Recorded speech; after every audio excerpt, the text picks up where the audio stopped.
U.S. Ambassador to the United Nations Nikki Haley said in an interview that the United States should never trust Russia. Haley's statement was made as Senator John McCain accused Senator Rand Paul of working for Vladimir Putin when Paul questioned McCain on NATO. Earlier, I was joined by Senator Paul's father, former U.S. Representative Ron Paul, and I first asked him if we adhere to Haley's comments, could that undermine global security by placing a strain on U.S.-Russia relations? Well, I don't know about that, but I know it's going to cause mixed feelings here in this country because Trump was elected with a position he took that he wanted, better relationships with Russia. She was appointed as a head diplomat for the United Nations, and that comes across as being very undiplomatic.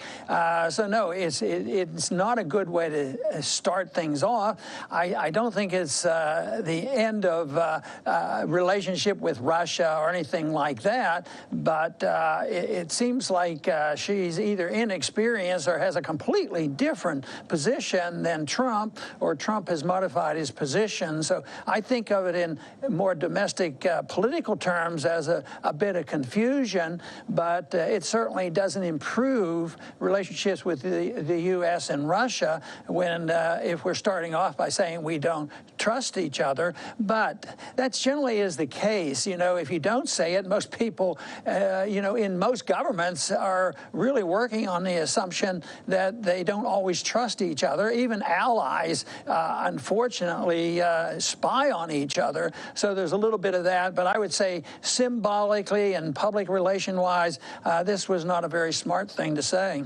Now, Dr. Paul, do you think that this could undermine global security, especially when it comes to the fight against ISIS?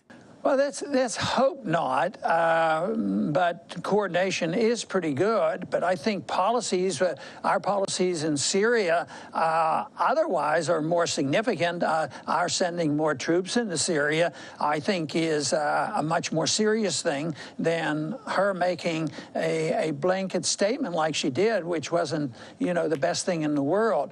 But no, I think troops being sent into Syria right now is what's going to undermine, these efforts. But I'm not much into devising a strategy that some others want to do, that we have to wipe out Al-Qaeda and ISIS, because I think that's, from my viewpoint, is overblown, and that the more we make that our policy, that we have to go in there and do those things, I think the greater danger that we're in. So I'd like us to back off and allow those people in Syria deal with their own problems.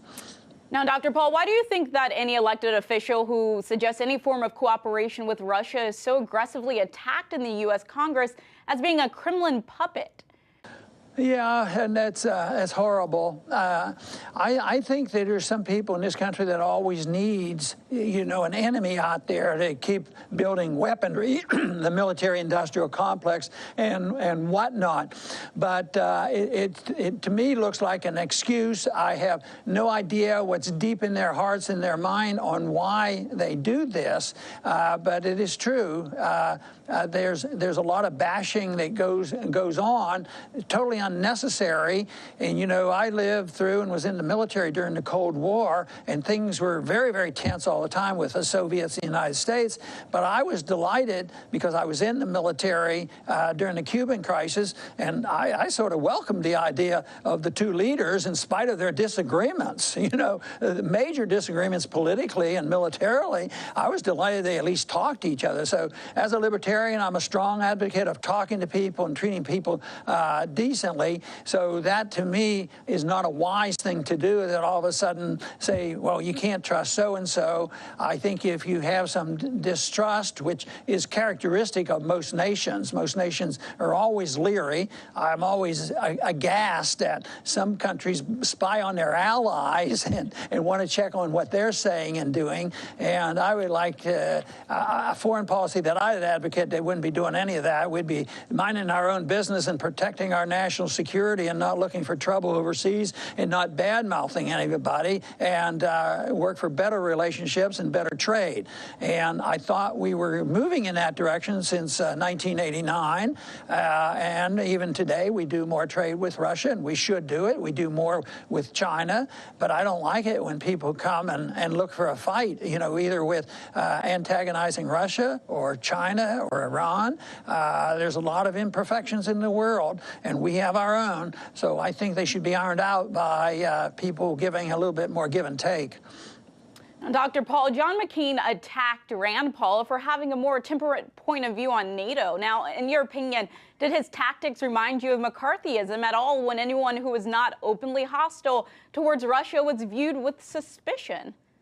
Yeah, and it to me struck me as being a bit irrational about that. But his goal is building up NATO, and then they have this unfounded fear that all of a sudden the Russian tanks were going to go into Montenegro, which makes no sense.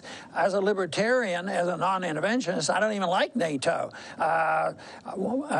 You know, Robert Taft, when it was established, who was a libertarian type conservative, he said we shouldn't even have it. We ought to just come home and mind our own business. It's liable to get us involved more in European affairs than we should.